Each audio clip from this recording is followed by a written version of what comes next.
En primer lugar, deseo agradecer que se haya presentado, que se esté presentando mi obra en el Museo Mariátegui, una casa que para mí tiene mucho significado, con la que siempre me he sentido vinculado.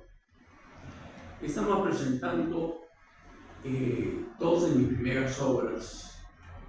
Si bien la primera que ingresó a prensa fue mi obra sobre el pensamiento de González Prada, la primera en ser realmente publicada fue El anarquismo frente al marxismo en el Perú, y posteriormente sobre el Mariátegui.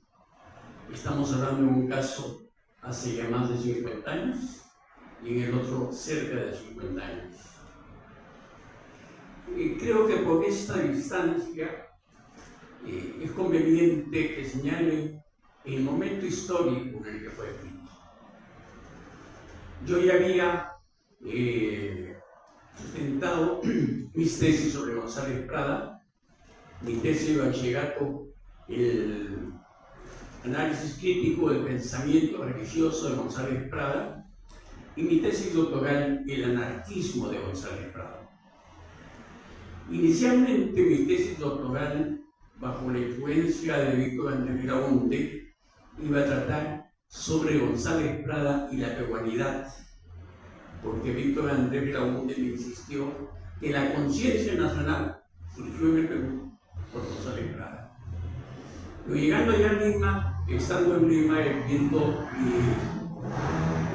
mis relaciones y ya mi tesis, le pedí que me asesore en las tesis universitarias al maestro Luis Alberto Sánchez, muy amigo de mis abuelos, que fue profesor de mi madre, y con el que había una vinculación familiar muy cercana. Y Luis Alberto me dijo: no estoy seguro si el tema de la peruanidad y González Prada sea en este momento lo más importante, lo que tiene mayor repercusión. Y hablamos con ella y ella me pidió que hable del anarquismo de González Prada. Entonces, cambié completamente mi tesis, que la tenía casi terminada, y reitero, bajo el asesoramiento de Víctor Andrés Belaunde, y hice mi tesis sobre el anarquismo de González Prada. Mi primera pregunta fue: ¿dónde consigo los libros, la biografía para leer? Y Luis Alberto Sánchez me dijo: Hugo, cuando el maestro González Prada fue director de la Biblioteca Nacional, compró una colección completa de las obras libertarias, de las obras anarquistas. Prácticamente en nuestra Biblioteca Nacional tenemos lo mejor de toda la literatura libertaria. Y efectivamente fue así. Lo curioso, es una anécdota que me he narrado en una de mis obras, que cuando empecé a leer los libros, me di cuenta que los libros eran vírgenes. Habían pasado 50 años o más de que González Prada los había comprado y nadie los había leído. Fui yo quien abrió las páginas. Poco tiempo después viajo a Italia a hacer mi posgrado, y cuando regreso quiero confrontar algunas citas. Y voy a la Biblioteca Nacional y me di con una sorpresa muy, muy ingrata. En ese momento la Biblioteca Nacional no solo se había convertido en biblioteca pública, sino en biblioteca escolar, donde habían colas, cuadras de colas de muchachos de los colegios para pedir libros de geografía de segundo de media, de anatomía de tercero de secundaria, y todas las obras que prácticamente muy poco habían sido leídas las mandaron a sótanos. Uno de esos sótanos se invadió, se inundó, las ratas se comieron, y precisamente en ese sótano estaban esas obras compradas por González Prada. Entonces, para mí tiene mucho significado lo que me dijo Luis Alberto Sánchez. Puede ser algo simbólico que Luis Alberto Sánchez comprase toda una biblioteca de obras libertarias para que 50 años después lo leyese un ex seminarista para desaparecer. Pero es así como me dice, digamos, de una fuerte grado de pensamiento anarquista, tenía fichas enormes. Entonces ya en el 70, a pesar de que muchas de esas fichas las utilicé en mis tesis, tenía muchas fichas completamente sin utilizar. En el año 70-71, empieza a publicar Luis Alberto Sánchez su testimonio personal, sus memorias, sobre todo los primeros tomos, donde habla de los orígenes del arte, de la relación de Haya con Mellategui. Y tuvo, digamos, una opinión casi unánime en contra, diciendo que se estaban tergiversando los hechos. Porque efectivamente, en ese momento, hablar del anarquismo y hablar de algo remoto, ni siquiera se hablaba, ¿no? Igual pasó con la siguiente obra que se publicó, que se llaman Conversaciones entre Luis Alberto Sánchez y José Miguel Oviedo. José Luis Miguel Oviedo, profesor de la Católica, era un intelectual muy serio e intelectualmente muy honesto. Y si él consideraba pues que eran invenciones de señalar hechos históricamente comprobados, se demuestra precisamente la ignorancia que existía sobre ese tema. Luis Alberto Sánchez, en su momento, me invitó a almorzar a su casa, donde los otros invitados eran Víctor Aulaya de la Torre y Ramiro Prialet. Y cambiando opiniones, ¿no?, en una conversación sobre lo que se debía hacer, se llegó al acuerdo que Luis Alberto Sánchez iba a dedicar a aclarar las cosas desde un punto de vista histórico. Y me encargaron a mí, que era muy joven, hace 50 años o más, que lógicamente era muy joven, para que haga la ubicación ideológica. Y es ahí donde surgieron mis obras.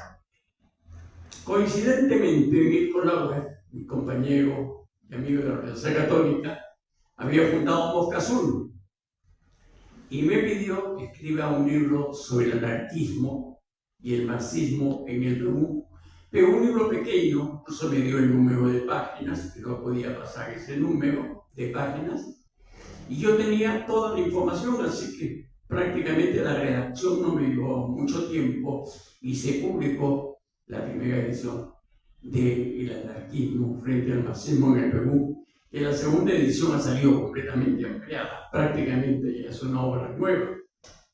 Fue una obra que indudablemente suscitó muchísimas polémicas, encendidas polémicas.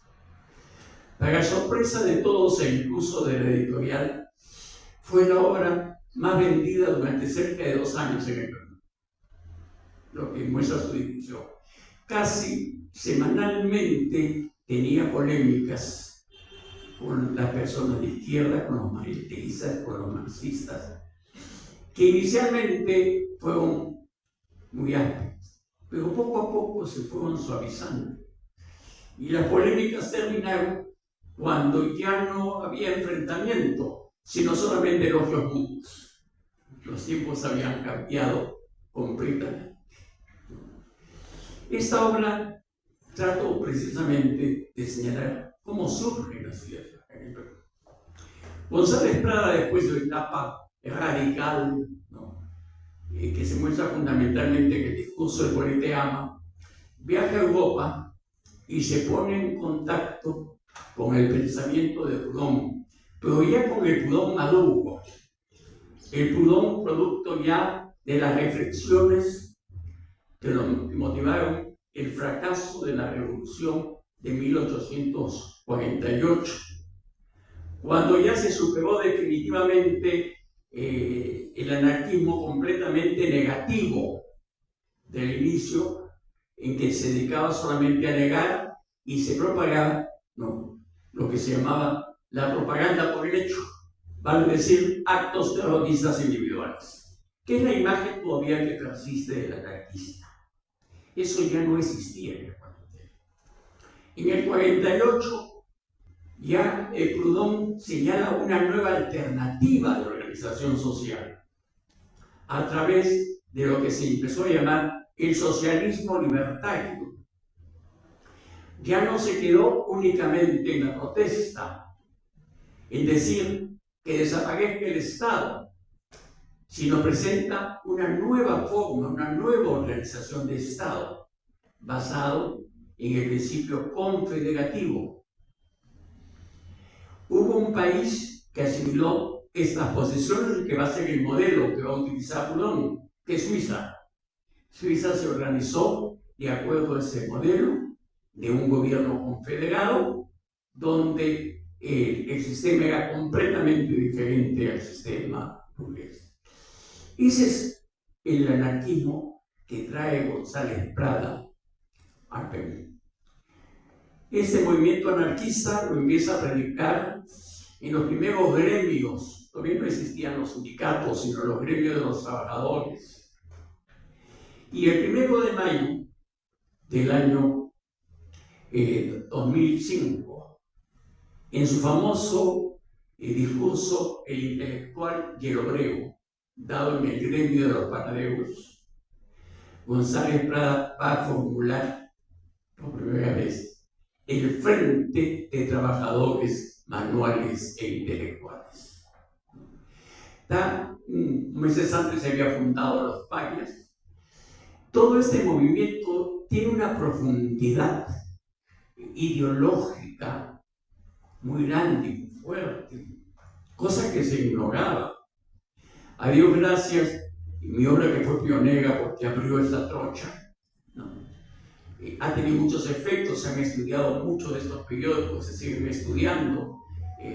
Yo he incluso hecho el prólogo a muchas obras, una de ellas de las últimas, y me pidió una persona que le haga el prólogo a su obra El anarquismo en la Revolución de Trujillo. Entonces, se fue completamente de acuerdo. Pero eran planteamientos netamente socialistas. Entonces, no hay oposición entre socialismo y anarquismo. El socialismo es un modo, una forma del socialismo. Estoy hablando del socialismo maduro, de ese socialismo que predicó González Prada, que se muestra en los Payas. Se sigue avanzando y se fue radicalizando. Y ya básicamente en el anarquismo, ya no de los Payas, sino de la protesta, una de las figuras que va a tener más influencia va a ser Kropotkin. Y Kropotkin era anarcocomunista. Y a partir de ahí, se va a definir el anarquismo ya no como el socialismo libertario, sino como el comunismo libertario. Entonces, todo este grupo estaba plenamente imbuido de las ideas socialistas y de las ideas comunistas, con la única diferencia que deseaba mantener la libertad. Cosa curiosa, punto que lo señalo en mi obra, en esta segunda edición. Después de la Revolución de París, de mayo de París, de la Revolución Universitaria, empezaron todos los grandes maestros universitarios de avanzada, progresistas de Europa, a tratar de retornar a lo que se empezó a llamar en ese momento un socialismo con rostro humano. Tratar de vincular el socialismo no como negación, sino como culminación y hasta como condición de la libertad. Y todas esas discusiones, todos esos temas, ya los había tratado y analizado 50 años antes nuestros anarquistas peruanos en los Payas y en la protesta. Nos adelantamos completamente a todo, pero ya existía. Entonces, todos estos anarquistas, todos estos libertarios, tenían una profunda formación socialista y comunista, y el que menos se declaraba comunista libertario, y los demás se seguían llamando todavía socialistas libertarios. Pero el socialismo y comunismo no había ninguna diferencia. Ese es el que tuvo acá en el Perú vigencia. Entre los últimos seguidores de González Prada, los últimos anarquistas, había dos jóvenes con los que cambió el panorama político peruano: Aya Latorre y José Carlos Mayategui. Trabajaron conjuntamente. Gracias a ellos, el anarquismo logró resultados tangibles.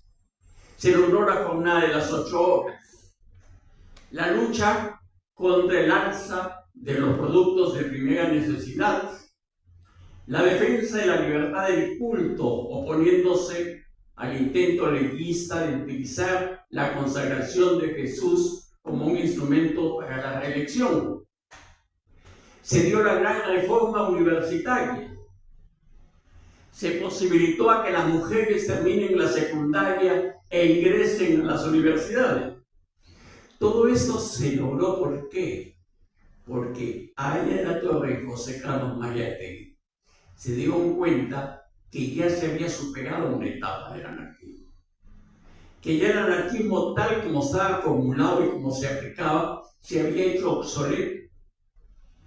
Esa idea fundamental del anarquismo, que hay que ser enemigo de toda organización, de toda positividad, y hay que dejar que los trabajadores del pueblo espontáneamente se muestren, creen las cosas en su momento, tenía muchas limitaciones. En segundo lugar, el pensamiento de Marx, del Marx histórico.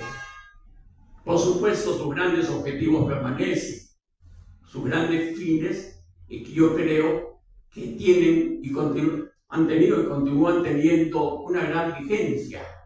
Pero no hay que olvidar que el avance del capitalismo con la aparición del imperialismo superó radicalmente los primeros capítulos del Capital de Marx. Y es por eso que cuando se dio la Revolución Rusa, el mismo Antonio Gramsci, fundador del Partido Comunista Italiano, señaló que la Revolución Rusa en gran parte había sido una revolución contra Marx.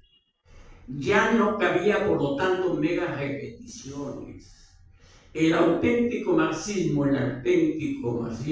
implica una recreación permanente.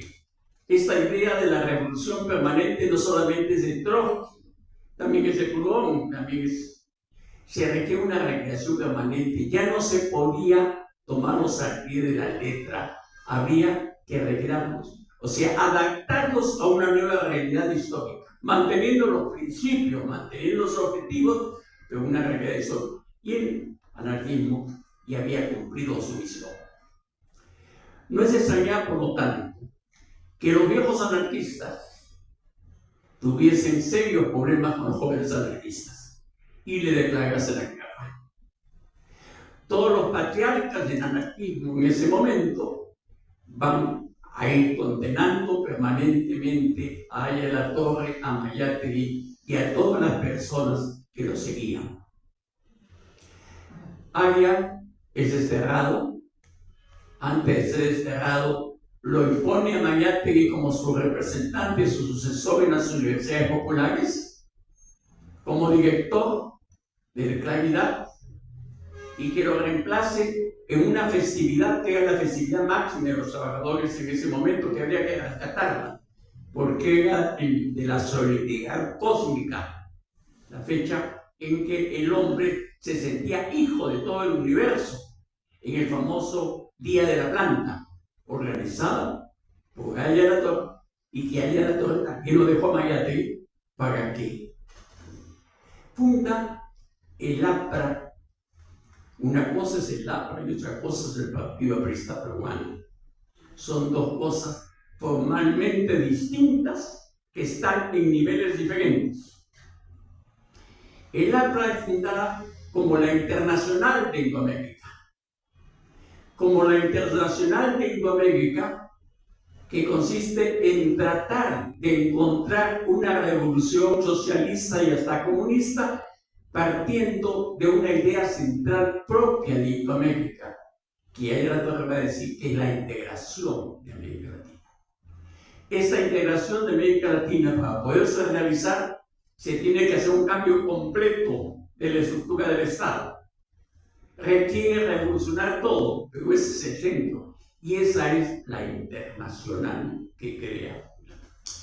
A partir de esa fecha, 24, varios meses después, casi un año después, en agosto del año 1925, en el número 39 de la protesta titulado Uno Menos, se señala que Aya de la Torre ha sido condenado y expulsado del movimiento anarquista conjuntamente con sus seguidores, entre los cuales el primero de la lista era José Carlos Mariátegui. A partir de allí, Mariátegui va a organizar el APRA, va a defender esos principios máximos señalados en la fundación del APRA. Estamos hablando del APRA, no del Partido Aprista Peruano. El problema entre Mariátegui y Aya se van a suscitar precisamente cuando surgió la idea de crear un partido que fuese la filial del APRA en el Perú. Es ahí donde vinieron los problemas. La posición de Mariátegui, que era muy razonable, era que Aya debía continuar como el presidente del APRA continental, la pidió lógica, y que por lo tanto no iba a poder tener tiempo y la disposición a no ser que descuide a la otra cosa. Si es que Aya de la Torre fuese simultáneamente jefe del partido, fuese la filial del APRA, y es por eso que él señaló que se crease la filial.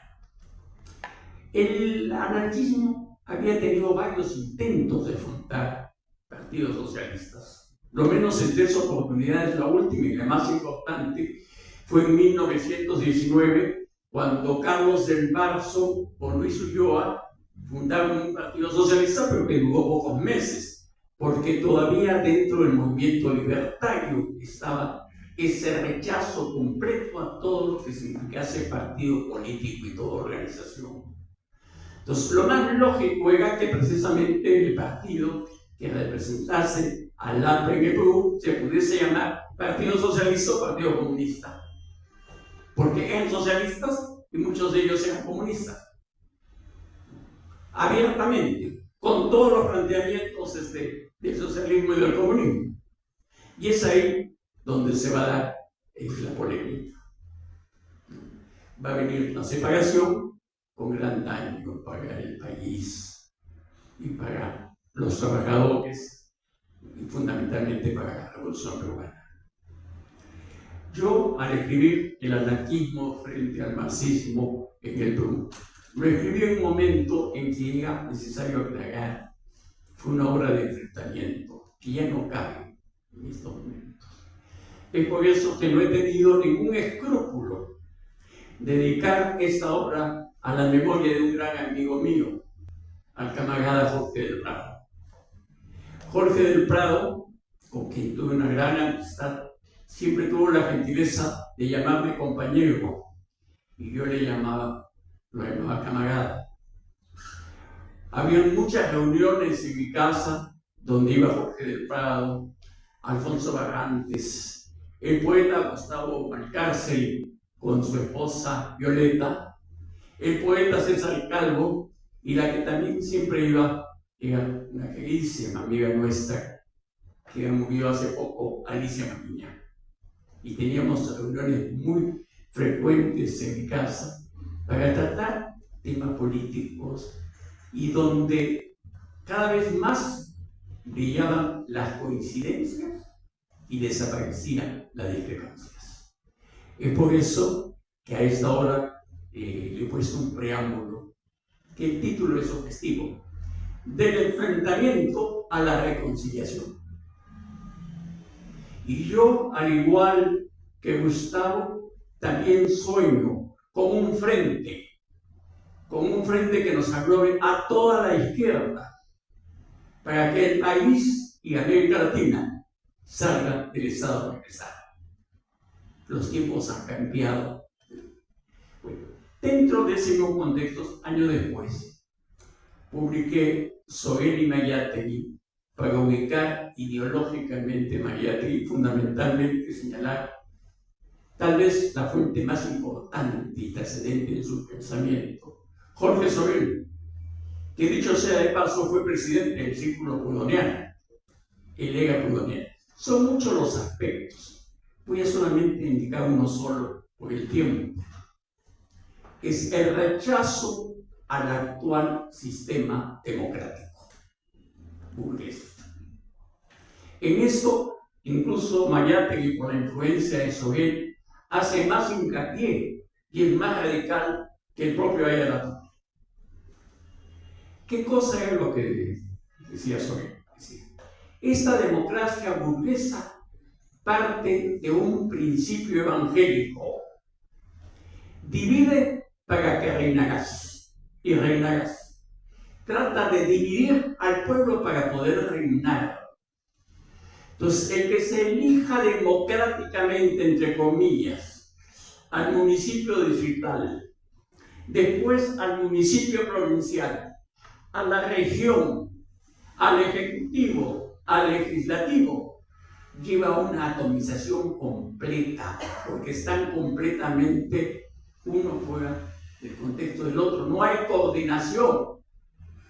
Y si no hay coordinación, esa es la condición fundamental que hace que este gobierno llamado democrático occidental sea 100% centralista. Y donde hay centralismo se propicia la inmoralidad pública. No puede haber centralismo sin inmoralidad, y la inmoralidad es producto del centralismo. Y esto en la actualidad ya no lo dicen solamente los políticos de izquierda. Es lo que señaló el Papa Juan Pablo II en su encíclica Centésimos Annus, donde se señala que este tipo de Estado, esta organización del Estado ya es obsoleta y que tiene su cáncer ya terminal. Y ese cáncer terminal es precisamente la inmoralidad que se apoya en el centralismo. O sea, esto también ya está de acuerdo con el pensamiento de la Iglesia. Señal, reitero, de cómo han cambiado los tiempos. Por lo tanto, lo que se requiere es toda una reforma que nuevamente traiga lo que era el principio. Ese principio va a señalar que precisamente esas sucesivas e irracionales elecciones tienen como objetivo dividir. Y se plantea el tema de organizar el Estado desde abajo, desde la comuna, idea anarquista, libertaria, que en más de una oportunidad la defendió el mismo Marx, y que incluso el marxismo-leninismo, ¿no? Cuando habla de los soviets, que es la comuna, está haciendo, digamos, también un homenaje a todo ese historial del pensamiento de izquierda. Es la comuna, es el municipio. El municipio provincial debe ser la confederación de los municipios distritales. Se termina el divorcio. La región debe ser la confederación de los municipios provinciales. Se termina el divorcio. Son los alcaldes provinciales los que dirigen la región. Son los alcaldes municipales los que dirigen el municipio provincial. Y el país debe ser la confederación de las regiones. Y así sucesivamente. América es muy grande, por lo tanto hay que hablar de las zonas económicas. Debe haber 4 o 5 subconfederaciones para llegar a la Confederación de América Latina, además hecha ya con una nueva perspectiva, la que le señaló Kant, que es que el gobierno universal se viene, es un postulado histórico. Y hay que propiciar para que el gobierno universal sea la confederación de 4 o 5 grandes confederaciones. Todo esto tiene mucha actualidad, indudablemente son puntos que hay que reflexionar, que se requieren tener muchos puntos de vista, hay que estudiarlo, pero creo que ese es el camino. Ahora que han pasado 50 años, yo recordaba, y al señalar algunos nombres, cómo nos han ido dejando muchas personas. Ya no está Jorge del Prado, no está nuestro gran amigo, ¿no?, llamado Frijolito, cariñosamente, no está Gustavo, no está Violeta, no está César, no está Alicia. Entonces, es también el momento de reflexionar la brevedad de la vida. Lo único que deseo es lo que en un momento dijo González Prada en uno de sus versos en prosa, cuando habla del supremo día, que cuando venga este supremo día, nos encuentre con la conciencia limpia, con la paz del alma, porque siempre hemos tratado de cumplir nuestros deberes con Dios, con el prójimo y con nosotros mismos. Muchas gracias.